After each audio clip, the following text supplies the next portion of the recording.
Hello student, welcome to our YouTube channel commerce efficiency. आज की class में हम कवर करेंगे क्लासिफिकेशन बिजनेस एक्टिविटी की एज पर अकाउंटिंग स्टैंडर्ड 3, जिसमें हम कैश इनफ्लो और कैश आउटफ्लो के बारे में समझेंगे कि कहाँ से कैश आता है और कहाँ पे जाता है कैश। इससे लास्ट क्लास में हमने कवर किया था cash flow from operating activity, investing activity and financing activity. अगर अभी तक आपने लास्ट वीडियोज नहीं देखिए ताकि आपके स्टडी में कंसिस्टेंसी बनी रहे। अगर अभी तक आपने मेरे चैनल कॉमर्स एफिशिएंसी को सब्सक्राइब नहीं किया, सब्सक्राइब कीजिए ताकि जब भी मैं न्यू वीडियोस अपलोड करूं सबसे पहले नोटिफिकेशन आपके पास जाए, आप वीडियोस को सबसे पहले देखो और आपकी स्टडी बूस्टअप हो। तो यहाँ पे हमने देखना ऑपरेटिंग एक्टिविटी के अंदर कि कहाँ से कैश आ रहा है, कहाँ पे कैश जा रहा है, इनफ्लो कैसे हो रहा है और कैसे आउटफ्लो हो रहा है। तो ऑपरेटिंग एक्टिविटी जो रिलेटेड होते हैं बिजनेस की मेन रेवेन्यू के रिगार्डिंग, जैसे अगर मान लो एग्जांपल के लिए हमारा कपड़े का बिजनेस है तो कपड़े से रिगार्डिंग जितना भी रेवेन्यू जनरेट किया जाएगा, जितना भी कैश का इनफ्लो और आउटफ्लो होगा, वो सारा हमारे लिए ऑपरेटिंग एक्टिविटी के अंदर है जो आ जाएगा। इनफ्लो कब होगा? जब कैश में सेल की जाएगी, सेल करने से इनफ्लो हो जाएगा, कैश कंपनी के अंदर आएगा। जब परचेज करके लेके आएंगे, मान लो कि रॉ मटेरियल परचेज करके लेके आए हैं, तब कैश चला जाएगा। जब कैश रिसीव होता है एज अ रॉयल्टी फीस या फिर कमीशन की फॉर्म में, तो इनफ्लो हो जाएगा। जब यहाँ पे क्रेडिट पे परचेज किया अगर मान लो, तो वो क्रेडिटर्स अराइज हो जाते हैं या फिर ट्रेड पेबल्स अराइज हो जाते हैं, तब उनकी जब पेमेंट की जाएगी तो उससे कैश का जो आउटफ्लो हो जाएगा। नेक्स्ट, अगर पेमेंट की गई है ऑपरेटिंग एक्सपेंसेस, जैसे वेज पे की गई है, सैलरी, ऑफिस और सेलिंग के खर्चे किए गए हैं, तो इससे भी कैश है जो चली जाएगी, आउटफ्लो हो जाएगा। इनकम टैक्स की जो पेमेंट की जाती है तो ये भी हमारे लिए ऑपरेटिंग एक्टिविटी का पार्ट होता है। तो यहाँ पे हमने लास्ट में क्या करना है कि जो इनकम टैक्स रिफंड है वो भी डिडक्ट कर दिया जाएगा इनकम टैक्स पेड में से। तो इसमें जो कैश इनफ्लो होगा किस एक्टिविटी से हो सकता है कि अगर मान लो कि उधार पे सेल किया गया था, तब डेटर या डेट सेबल्स राइज हो गए होंगे, तो उस टाइम पे जब अब मिलेगा इनसे कैश रिसीव होगा, तो वो कैश इनफ्लो का जो हिस्सा आ जाएगा। ऐसे इनकम टैक्स अगर रिफंड किया गया है, वापस आ गया इनकम टैक्स जो रिफंड कर दिया गया है, तो वो भी हमारा कैश इनफ्लो में आएगा, क्योंकि रिफंड करती है जब गवर्नमेंट, तो पैसा जो कंपनी के अंदर आ जाता है। ये तो था नॉर्मल बिजनेस के केस में। जो नॉन फाइनेंशियल एंटरप्राइज होती है, अगर मान लो एग्जाम्पल के लिए अगर फाइनेंशियल एंटरप्राइज है जिसका काम क्या है, मेन फाइनेंस के अंदर डील करना, सिक्योरिटीज़ के अंदर सेल और परचेज करना, तो फिर उसके लिए कौन सी ऑपरेटिंग एक्टिविटी होगी? तो उसमें जो फाइनेंशियल एक्टिविटी की जाएगी वो उसके लिए ऑपरेटिंग एक्टिविटी जो बन जाएगी। तो यहाँ पे फाइनेंशियल कंपनी के केस में कैश इनफ्लो होगा, और कैसे फाइनेंशियल कंपनी के केस में कैश का आउटफ्लो कैसे होगा।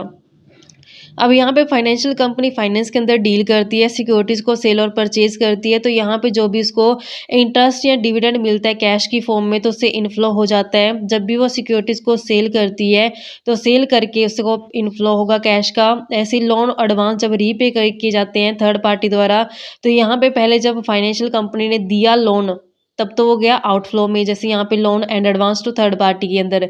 जब ये थर्ड पार्टी वापस करेगी, वो लोन को चुकता करेगी, तो वो कंपनी के पास यानी फाइनेंशियल कंपनी के पास है जो पैसा आएगा, तो वो रिसीव में आ जाएगा यानी इनफ्लो के अंदर आ जाएगा।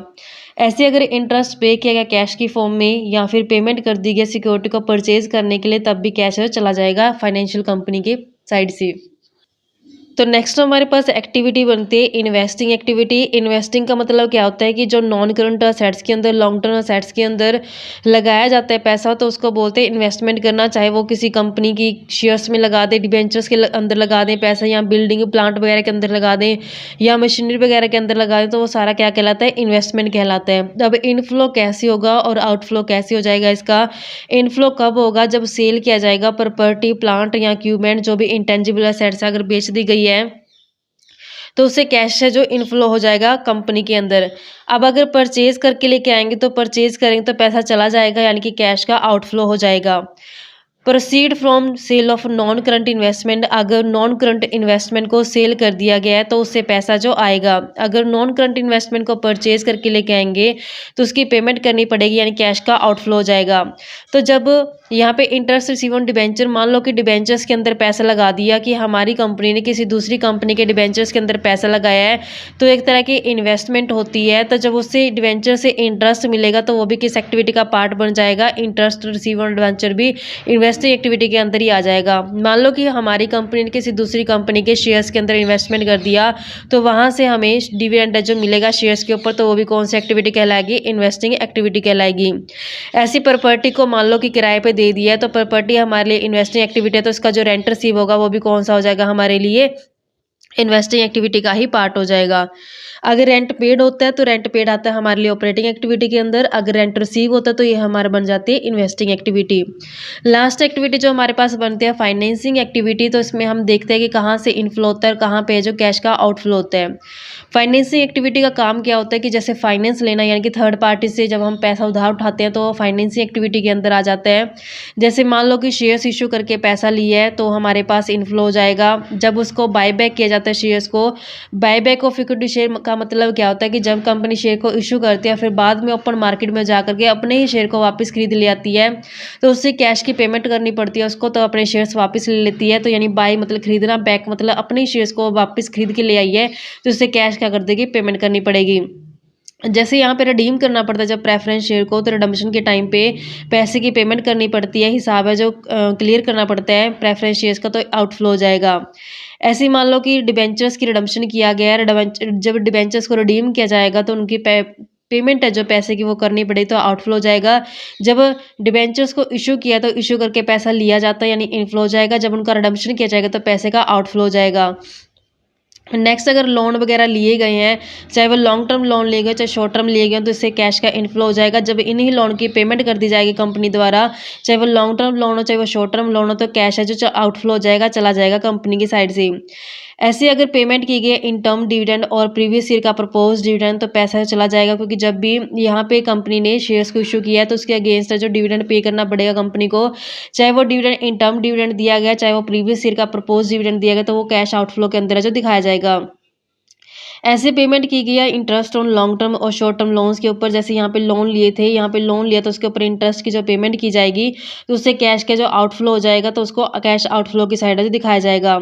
ऐसे अगर बैंक ओवरड्राफ्ट, यहाँ पे जैसे पैसा लिया था, जब बैंक ओवरड्राफ्ट या कैश क्रेडिट से जो बैलेंस इंक्रीज हुआ तो वो कैश इनफ्लो के अंदर आया था, तो जब इन्हीं बैंक ओवरड्राफ्ट कैश क्रेडिट के ऊपर इंटरेस्ट पे करी, तो उससे क्या जो है कैश का आउटफ्लो हो जाएगा। ऐसे जब प्रीलिमिनरी एक्सपेंसेस की पेमेंट की जाती है, इसमें शेयर इशू एक्सपेंस भी शामिल किए गए हैं, तो पेमेंट करने से आउटफ्लो जाएगा कैश का।